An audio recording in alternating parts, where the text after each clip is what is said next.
اهلا بيكم، صباح الخير او مساء الخير على حسب الوقت اللي انتوا بتشوفوا فيه فيديو النهارده.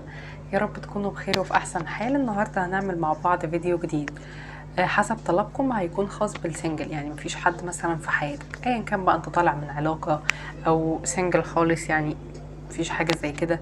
فهنكون بنشوف مع بعض، هيكون معانا 3 مجموعات وهنشوف مثلا مين العلاقه اللي جايه في طريقك، ايه مثلا النصيحه بتاعتك، ايه الحاجه اللي ممكن مثلا تعملها، هل انت بتجتذب شخص جيد او شخص مناسب، مثلا ده حد من الماضي حد جديد. يعني هنكون بنشوف كده اللي هيطلع معانا. النهارده هيكون في 3 مجموعات، هتختاروا منهم مجموعه. تمام، احنا عاملينهم 3 علشان نوسع الطاقه اكتر. فالمجموعه الاولى هتكون الحجر الاحمر، المجموعه الثانيه الحجر الازرق، المجموعه الثالثه الحجر الشفاف ده. فهتختاروا مجموعة من ال3. اما لو معرفتوش هتختاروا المجموعة اللي فيها حروف اسمكم. ممكن كمان تحسوا ان انتوا عايزين تختاروا مجموعتين او الطاقة بتاعتكم متقسمة على مجموعتين، مثلا حاجة باحساسكم وحاجة بالحروف. عادي، الحاجات العامة دي بالذات هتكون بتنفع فيها اكتر الموضوع ده. فدلوقتي هنبدأ، ولو انتوا اول مرة بتشوفوا القناة ما تنسوش تشتركوا وتفعلوا الجرس علشان يوصلكم كل جديد، وتتفاعلوا مع النوع ده من الفيديوهات علشان اعملها لكم، لان هي كانت الاقل تفاعل على القناة. فدلوقتي هنبدأ.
اهلا بيكم يا جروب نمبر 1 اللي اخترتوا الحجر الاحمر او اللي اخترتوا بحروف اسمكم.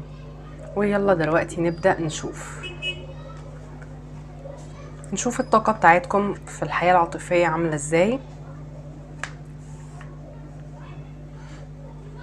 اوكي،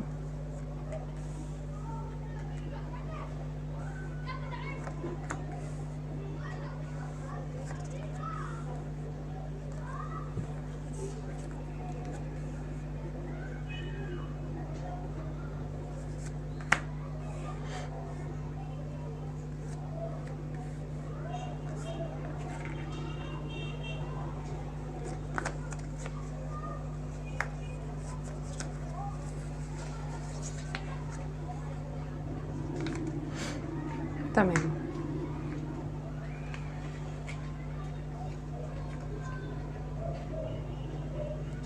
طيب، الطاقات او الابراج اللي موجوده معايا هنا، موجود معايا الابراج المائيه، برج السرطان والحوت والعقرب. تحديدا انتوا اللي ممكن تكونوا من ابراج مائيه، برج السرطان او الحوت او العقرب. طالع معايا كمان هنا الطاقات الهوائيه بشكل كبير، برج الجوزاء والدلو والميزان. طالع معايا كمان الابراج الناريه، حمل، اسد، قوس. الشخص ده ممكن يكون برجه ناري او هوائي، يعني حمل، اسد، قوس، جوزاء، دلو، ميزان، ممكن يكون برجه. طيب، شايفة قدامي هنا ان الطاقة بتاعتكم هنا في العلاقات او الحب. انا شايفه ان انت اوريدي بتحب حد، يعني اللي داخل جروب نمبر 1 انتوا مش داخلين قلبكم فاضي، لا ده انتوا في حد انتوا معجبين بيه، في حد انتوا بتحبوه، في حد انتوا مركزين معاه ومعجبين بيه وبتراقبوه مثلا على السوشيال ميديا او عينيكم عليه لو انتوا مع بعض في مكان، وكأن انت منتظر مثلا صلح ما بينكم، منتظر اعتراف بالمشاعر، لان لكتير منكم ده كراش.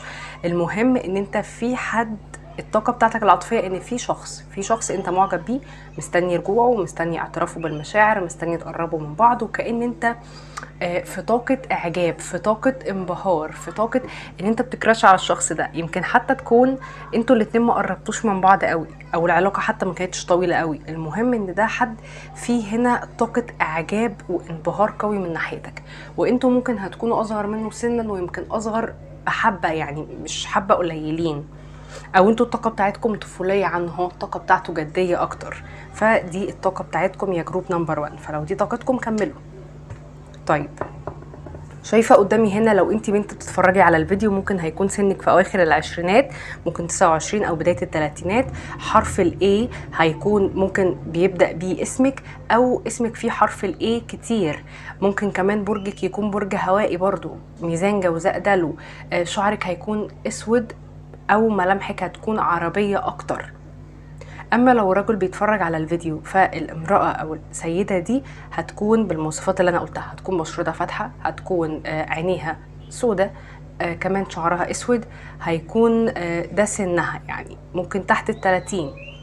تمام، ده هنا المواصفات الشكلية اللي طلعت، سواء ليكي انتي كبنت بتتفرجي على الفيديو، او لو راجل بيتفرج على الفيديو هتكون دي مواصفات الامرأة اللي في القراءة. تمام.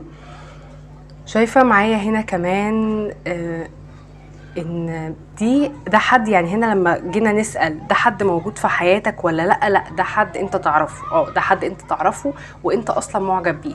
ممكن يكون ده حد شغله بيسافر كتير، بيتنقل من مكان لمكان، وممكن كانت العلاقة علاقة سوشيال ميديا او علاقة شغل، او اتعاملتوا مع بعض مثلا مرة واحدة، حاجة زي كده. المهم ان ده حد انت تعرفه، ده حد في حياتك، لكن يمكن في تباعد. ممكن يكون الشخص ده مثلا مسافر بيشتغل، او انت في مكان وهو في مكان، حد باصص على مستقبله الفتره دي، حد مش مركز قوي مع العلاقات حاليا، خصوصا لو ده كراش. المهم ان انت في حد، والحد ده موجود او انت تعرفه في حياتك وهو كمان يعرفك، لكن مش مهتم قوي، او متباعد، او مركز في حاجه تانية، او في حاجه شغلاه، او مسافر. طيب، هنا جينا نشوف مسج عن العلاقة دي. هتكون علاقة فيها عقبة، علاقة فيها عائق، علاقة فيها أزمة أو اختلافات أو تدخلات أو حاجة هنا واقفة في العلاقة. علشان كده لو ده منفصلين، الانفصال كان بسبب عقبة وقفت ما بينكم، مش بسببك ولا بسببه. ولو ده كراش، وبنسبة كبيرة هو كراش، هو مش بيقرب بسبب ان في عقبة او اختلافات، او حتى حاجة في حياته عامله له مشكله، فبالتالي هو مش متاح عاطفيا، مش مركز مع العلاقات. تمام.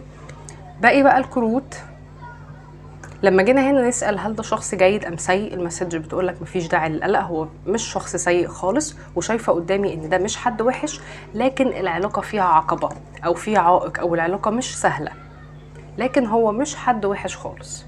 طيب، كملوا ونشوف. ده حد مثلا من الماضي او حد جديد؟ لا، انا شايفه حد من الماضي، ده حد من الماضي او موجود اوريدي، يعني مش حد جديد، مش حد لسه انتوا الاتنين هتتعرفوا على بعض، لا. وده حد على فكره هو كمان عنده ناحيتك مشاعر، بس كأن الشخص ده حاسس ان مفيش قدامه حاجه يقدمها لك غير المشاعر.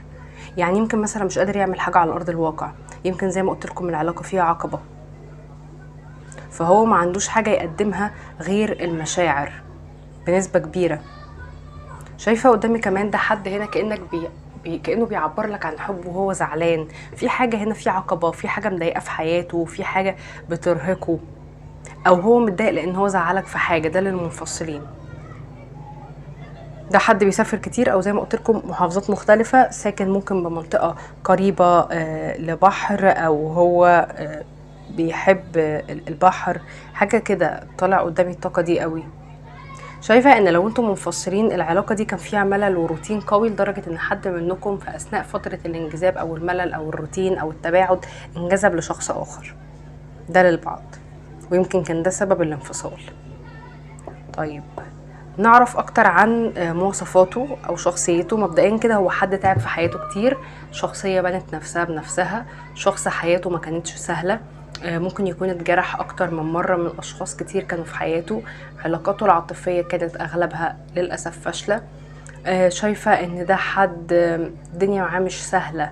شايفاه كمان حد تعب كتير في حياته، وشايفاه حد دراما او مش دراما. يمكن لكتير منكم هو حد ليه مبرراته، يعني مش شايفاه طاقة حد فرفوش ايجابي خفيف، لا هي طاقة حد زعلان مستسلم متألم، مش في المود، متشائم، طاقته مش احسن حاجة. ويمكن انت عارف الاسباب، وده لكتير منكم السبب في ان العلاقة ما تتقدمش، تحديدا للكراش. وممكن انت كنت بتساعده او بتسانده في شيء معين، وانت الطاقة بتاعتك فيها عاطفة عنه، او طاقتك خفيفة عنه. ومش معنى كده ان هو مفيش مشاعر، لا هو في مشاعر على فكرة، بس ده حد حزين، في حاجة هنا بتضغط عليه. طيب هل الشخص ده هيجي قريب ولا بعيد؟ لا ده قريب. دي طاقة هنا سريعة جدا، يمكن أقل من شهرين، وهيحصل هنا اعتراف بالمشاعر أو قرب أو رجوع. دي هنا علاقة هتيجي بسرعة جدا. طيب المسج هنا بتقولك لأن كتير منكم كان عندكم طاقات سلبية، ويمكن طاقات سلبية كانت بتأثر عليكم في الحب. يا إما انتوا عندكم مثلا طاقة حسد، طاقة سحر، أو طاقة علاقات كانت سامة في الماضي، او العلاقة بينك وبين الشخص ده كان بدايتها فيها سلبيات. فالمسج بتقولك انت قربت تكمل شفائك، استمر على كل حاجة كويسة انت بتعملها، ما تقلقش. طلعوا صداقات، لان انا شايفة كتير منكم بتطلعوا صداقات او بتساعدوا ناس او بتعملوا حاجات كويسة، وده بيبعد عنكم الاذى. فانت تخلصت من طاقات سلبية كتير، وان شاء الله هيكون عندك حاجات كويسة. طيب المسجات في حياتك العاطفية بقى بتقول لنا ايه؟ يمكن انت شوية مستني العلاقة دي ومعلق عليها حاجات، او مسيطر شوية. فالمسج بتقولك لا خلاص، سيب كل امور حياتك العاطفية تمشي كده بسلاسة وبهدوء، وبلاش سيطرة. ونصيحتك في الحب بلاش السيطرة والغيرة الزايدة. طيب شايفة ان دي علاقة هتكون محتاجة مجهود، او علاقة ما حصلش فيها مجهود. يعني لو انتم منفصلين العلاقة ما كانش فيها مجهود، وده كان سبب توتر. وللكراش العلاقة دي هيبقى فيها مجهود. المهم ان دي علاقة هيبقى فيها مجهود، هيبقى فيها قرب اكتر وحب اكتر، وبالتالي هتمشي خطوات وهيبدأ ان يبقى فيه مجهود. خليني اقول لك ان دي مش علاقة سريعة، لا دي علاقة هتاخد خطوات، والاستقرار بتاعها مش سريع. يمكن في عقبة او حاجة في حياته. يعني نقدر نقول ان الشخص ده هيكون في حياتك او هيرجع او هيعترف بالمشاعر بسرعة جدا، لكن كواقع او استقرار او زواج او الحاجات دي ده بعد فترة. العلاقة دي لسه قدامها وقت، عشان كده بقول لكم دي مش علاقة طويلة او مش علاقة جديدة، سوري مش علاقة قديمة. فكده نكون خلصنا. نشوفكم قريب في فيديو جديد. لو حبيتوا القراءة ما تنسوش تحط لايك، لو ما انطبقتش شوفوا جروب نمبر 2 او 3.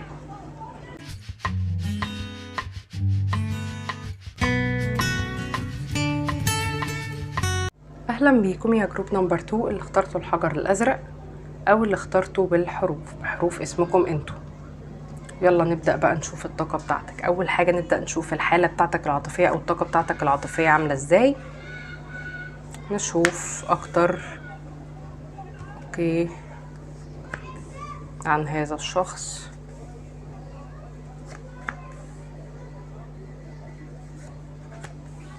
هل هو هيبقى حد كويس أو علاقة كويسة؟ ونشوف كروت الرومانس أنجل. أوكي ما شاء الله حلو جدا. ده أنا حاسة في طاقتين على فكرة، يمكن 3 طاقات، 3 قصص هنا طالعين معايا.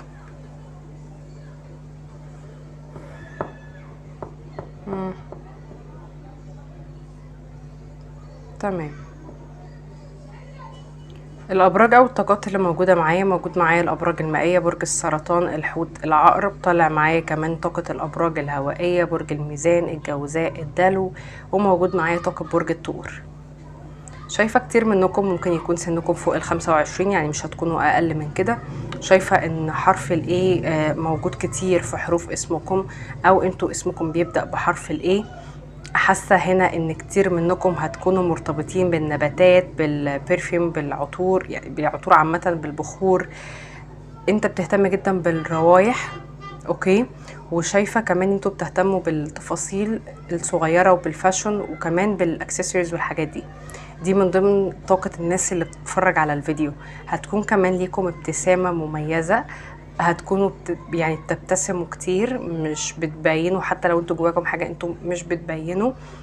شايفة كمان الطاقة بتاعتكم هادية، وكتير منكم انتوا اشخاص روحانية. حاسه كتير منكم عندكم OCD، وسواس شويه من النظافه، وطول الوقت كل حاجه عندكم بتبقى مرتبه ونظيفه جدا. وزي ما قلت لكم انتوا بتهتموا بالنباتات، بالبخور، بالاعشاب، بالحاجات دي، وبان كل حاجه تكون بيرفكت. وحاسه كمان ان انتوا بتميلوا للالوان الفاتحه، او الديكور يكون فاتح، يكون هادي. حاسه كمان ان انتوا هيكون صوتكم هادي، صوتكم ناعم. دي الطاقه اللي وصلاني منكم. حاسه كمان طاقه ناريه، برج الحمل او الاسد او القوس. لكن انت الطاقه بتاعتك في حياتك الفتره دي طاقه هاديه. طيب خليني اقول كده عن الطاقه بتاعتك، او الطاقه بتاعتك العاطفيه. انت هنا عندك امنيات عاطفيه، لكن يمكن انت مش محدد مين، او مثلا مش حاطط نيتك على حد معين. لا، انا شايفه ان انت هنا عندك امنيات او احلام عاطفيه، لكن انت مش رابطها بحد.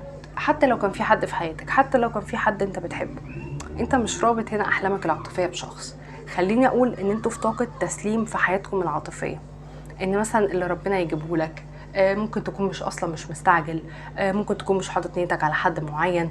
فانت هنا في طاقه هدوء، في طاقه تسليم، طاقه ان خلاص اللي ربنا هيجيبه لي هيكون هو الكويس. فدي طاقتك في حياتك العاطفيه، وفعلا ده اللي هيحصل معاك، لان انا شايفه ان انت هيجيلك حاجه كويسه جدا.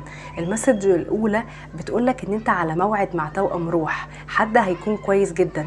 ولما جينا نسأل الشخص ده اللي جاي لك ده كويس ولا وحش، او علاقه كويسه ولا لا، الاجابه طلعت صريحه، بتقولك الشخص ده هيكون كويس، الشخص ده هيكون توأم روحك، الشخص ده هيكون بيحقق لك امنياتك العاطفيه. وحاسه ان انت عندك ثقه في ده، او متوقع ده، او حاسس ده.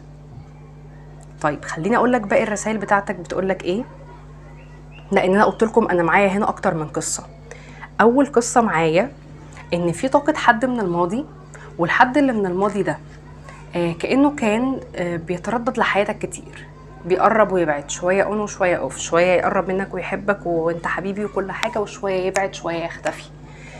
بس انا حاسه ان انت بدات من جواك كده ان انت مشاعرك تهدى، يعني حتى لو بتحبه بس ما عندكش الرغبه الجامده فيه، ان عادي. يعني المهم ان انت كان في حد في حياتك في الماضي، اوكي، كان بيتردد دايما لحياتك، ويفضل يقرب ويبعد، وشويه يبقى معاك وشويه مش معاك، سواء بقى انتوا كنتوا كراش، كنتوا مرتبطين، العلاقه ايا كانت عامله ازاي، او حتى كنتوا للبعض منكم كنتوا متزوجين. والعلاقه دي انت كان عندك ممكن فيها تعلق سام جدا، وكانك مربوط فيها. والعلاقه دي يمكن ضيعت منك وقت كتير، والشخص ده زي ما قلت لك كان بيقرب ويبعد وسايبك كده متعلق. وشايفه قدامي ان العلاقه دي كانت علاقه ثلاثيه، كان في طرف ثالث في العلاقه، يا اما عيله، اما الشخص ده كان مكون عيله اوريدي وعنده اطفال، يا اما العيله هي اللي كانت طرف ثالث في العلاقه دي ومبوظاها تحديدا للمتزوجين. علشان كده المسج النهارده جايه تقول لك ما تقبلوش بده، اوعوا تقبلوا باقل من اللي انتوا تستحقوه، اوعوا تقبلوا بعلاقه ثلاثيه، او تقبلوا بحد بيجيلك فتره ويسيبك متعلق ويمشي. ارفعوا استحقاقكم، وانتوا فعلا بدأتوا ترفعوا استحقاقكم، وان شاء الله يكون عندكم حاجات كويسة. اما القصص هنا اللي طلعالي، انا شايفة اول قصة حد من الماضي بيعود لحياتك. هو الاكيد ان الحد اللي من الماضي لو بالمواصفات اللي انا قلت لكم عليها، تحديدا لو برج هوائي، برج ميزان، جوزاء، دلو، او شخصيه كده بتبقى فرفوشه قوي وبتجذب الناس حواليها، وحد كده يمكن فنان، وحد ذكي، وحد شكلا وسيم، وحواليه كتير من الجنس الاخر، ودمه خفيف ومتجدد كده، مش ممل وتقيل. لو انتوا كنتوا تعرفوا حد بالمواصفات دي تحديدا، الشخص ده راجع لكم قريب. في ناس منكم العلاقة دي ثلاثية وهتفضل كده، فهو راجع يقضي وقت ويرجع يمشي تاني. وللبعض منكم لو الشخص ده دي كانت حاجة هو مجبر عليها، مجبر فيها، هو يمكن رجع لكم او هيرجع لكم وهيبقى في نوايا جد، بس في حالة لو العلاقة الثلاثية مش قائمة، مش موجودة. اما هنا القصة التانية اللي طلعوا لي ان الشخص ده هيجي لكم وانتوا هترفضوه وانتوا عندكم عرض زواج تاني. المهم هنا ان القصص اللي طلعوا لي ان انت يا جروب نمبر 2 عندك عرض زواج. ده طالع لنا بصوا 4 كروت بيقولوا لك ان انت عندك عرض زواج او خطوبة. عندك هنا اهو زواج، عندك التزام واستقرار قريب جدا. يمكن العرض ده او الحاجة دي هتجيلك قريب، يمكن قبل حتى ما السيزون بتاع الصيف ينتهي. اوكي، حتى هنا المسج هي بتقولك برضو انت عندك زواج. فزي ما قلنا لكتير منكم، يا اما ده حد جديد خالص بس هتكون العلاقة مش لسه بقى حب واعتراف وقرب، لا ده هتكون عرض جاي لك. اوكي، وانتوا هتحبوه هتوافقوا عليه وهتكون العلاقة كويسة وهتقلب بحب بقى جامد. فدي هنا الحالة الاولى. الحالة التانية بس برضو الشخص اللي من الماضي ده هيحاول ان هو يعود لحياتك، دي حاجة اكيدة ايا كان قصتكم. الحاجة التانية زي ما قلت لكم، ده حد من الماضي كنتوا بتحبوا بعض، كنتوا توأم روح، كأن حد كان مجبور على حاجة، مجبور على حد او ناس متدخلة او ناس بوظت الدنيا، والشخص ده يا اما رجع لك او هيرجع لك، والعلاقة هتكون كويسة وهيكون في زواج وهيكون في كل حاجة. بس العلاقة مش هتكون ثلاثية، يعني مش هيكون في طرف ثالث وانت مش هتقبل بطرف ثالث. فده هنا الطاقة اللي طالعة معايا. وزي ما قلت لكم قريب جدا جدا، وهتكون بقى زواج وهيكون في فعلا حب، وهتكون العلاقة علاقة رومانسية جدا. وده هيكون شخص بيعبر عن مشاعره وعن نفسه بشكل جيد جدا. يعني ده من مواصفات الشخص، هيكون حد بيعرف يعبر عن نفسه وعن حبه، بيعرف يقول اللي في قلبه، بيعرف يوصف نفسه او يقول مشاعره بشكل جيد جدا. حد هيكون بيتوتي كده شوية وبيحب جو العيلة والأسرة والاستقرار وبيحب الأطفال وفرفوش، بيحب يقضي أوقات حلوة، وحد كانت الطاقة بتاعته سعيدة. اوكي، وانت هتبقى سعيد معاه، خصوصا لو انا بقول لكم الصفات دي ولقيتوها انطبقت على الشخص اللي من الماضي اللي انا بقول لكم في حاجات فرقت ما بينكم، فهيكون هو ده. تمام. لكن المهم ان معايا طاقه ناس انتوا طاقتكم العاطفيه انتوا سايبينها مفتوحه، انتوا ما عندكوش هنا افوره بحاجه او بحد، ودي حاجه كويسه جدا. ايه كمان من مواصفاته؟ هيكون شخص ملتزم جدا وملتزم جدا دينيا، وهيكون حد عنده حكمه داخليه، او نصيحته او كلامه ناس كتير بتسمع له، او هو مثلا في منصب مهم او في شغل هو مدير فيه وبينصح ناس او بيدي اوامر لناس او حاجات زي كده. ممكن يكون من برج ثور او من برج هوائي، تحديدا لو من الماضي هيكون ممكن من برج هوائي. تمام. فدي هنا الطاقة اللي طالعة قدامي. فان شاء الله انتوا عندكم زواج، عندكم حاجات كويسة، وانتوا فعلا دي الطاقة بتاعتكم هي اللي بتجذب لكم ان شاء الله كل الحاجات الكويسة دي. فكده نكون خلصنا، ونشوفكم قريب في فيديو جديد. لو القراءة انطبقت عليكم ما تنسوش تحطوا لايك، لو ما انطبقتش شوفوا جروب نمبر 1 او جروب نمبر 3.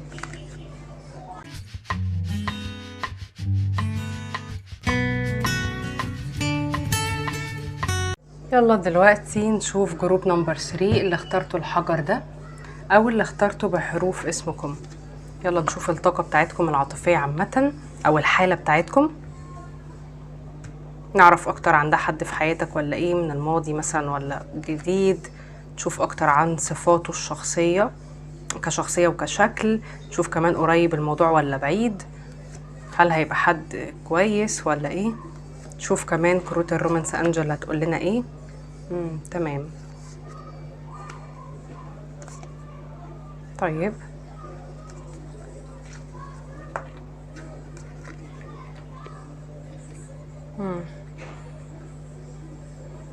هشوف لكم نصيحة كمان.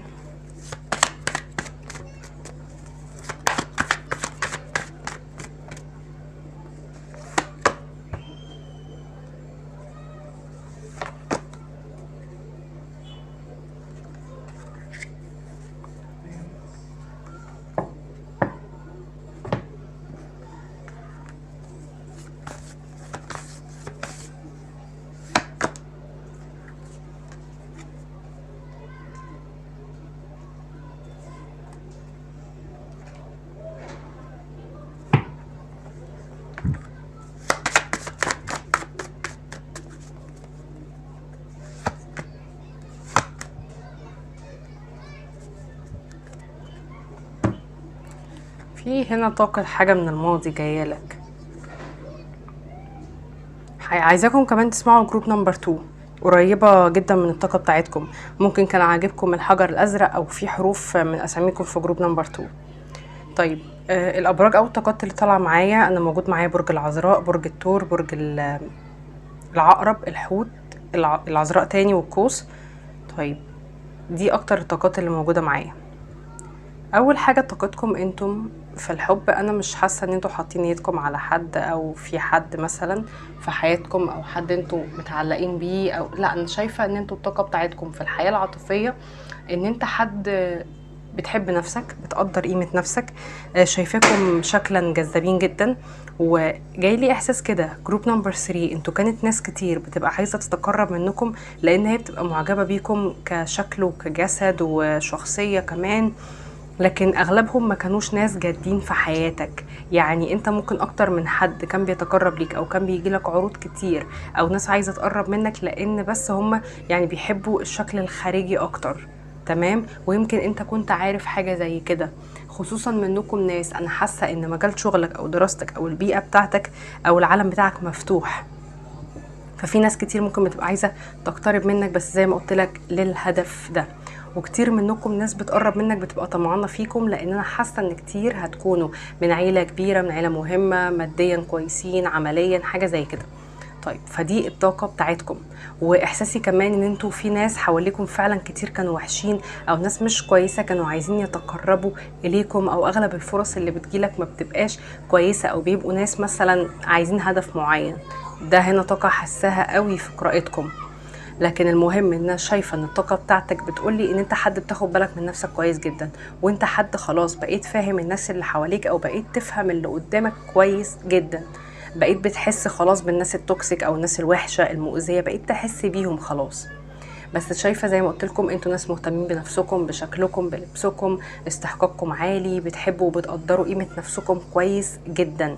طاقه الامبراطوره، طاقه امومه، طاقه خصوبه، طاقه ان انتوا ممكن ناس عايزين تتجوزوا لهدف الاطفال فقط على فكره، لان حاسه ان انتوا الطاقه بتاعتكم حنينه قوي، ويمكن منكم ناس انتوا معاكم اطفال، يعني مثلا كنتوا خارجين من علاقه زواج ومعاكم اطفال، او انتوا بتحبوا الاطفال بشكل عام، ويمكن عندكم اخوات او قرايب اطفال بتحبوهم وبتهتموا بيهم جدا. وزي ما قلت لكم الاطفال بالنسبه لكم مهمين، وانتوا بتحبوا جو الاسره والاطفال والحاجات دي قوي. طيب شايفه هنا ان الشخص ده اللي احنا بنسال عنه النهارده، او الشخص اللي جاي في حياتك مثلا، ده حد يا اما انتوا كنتوا عارفينه في شغل، او هو انتوا هتعرفوه في شغل.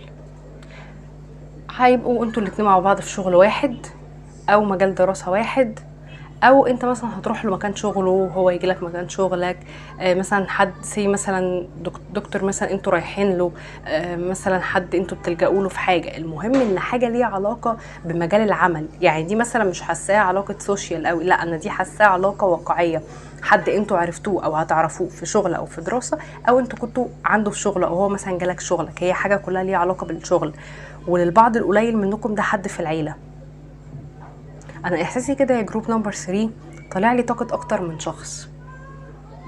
ممكن انتوا في حياتكم كان اكتر من شخص، او في حد حواليكم يعني اكتر من شخص، او اكتر من حد عايز يتقرب، عشان كده في هنا دنيا لخبطه شويه. طيب شايفه معايا هنا كمان ان في حد من الماضي. لما انا هنا كنت بسأل عن الحد ده جديد ولا من الماضي، لا طلع لي كارت ذا تاور، ده حد من الماضي، وحد العلاقة ما بينك وما بينه اتهدت، ويمكن للبعض منكم ده حد كان زوج، او العلاقة كانت داخلة على زواج، او ده كان حد سبق له الزواج ولسه طالع من علاقة زواج، كأن بيت انهار او اتدمر. فشايفة ان بنسبة كبيرة جدا يا جروب نمبر 3 ده حد من الماضي عايز ان هو يرجع لكم بعد ما العلاقة انهارت او اتدمرت، او ما كانتش مبنية على اساس صح، او كان فيها اذى كبير. طيب لما جينا هنا نسأل عن هل الشخص ده كويس ولا لا، المسج قالت لك اختار طريق جديد، اختار طريق جديد بعيدا عن الشخص ده، تحديدا لو كان حد تعرضك لخيانة، لخداع، اكتشفت عنه حاجة، كان شخصية سامة، كان في علامات هنا تحذير. فالبعض منكم كتير ده حد من الماضي والعلاقة كانت سامة قوي، فعشان كده المسج بتقولك هو هيجيلك لكن اختار طريق جديد، لان انت عندك حد جديد.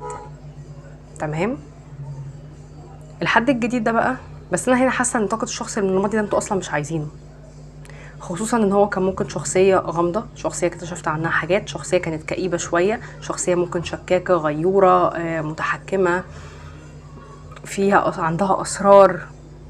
اوكي، فانا حاسه ان طاقه الشخص اللي من الماضي ده انتوا مش هتبقوا عايزينه اصلا بشكل كبير قوي يعني. الا هنا لو كان الشخص ده كان زوج، ففي الحاله دي ممكن كان في طاقات سلبيه.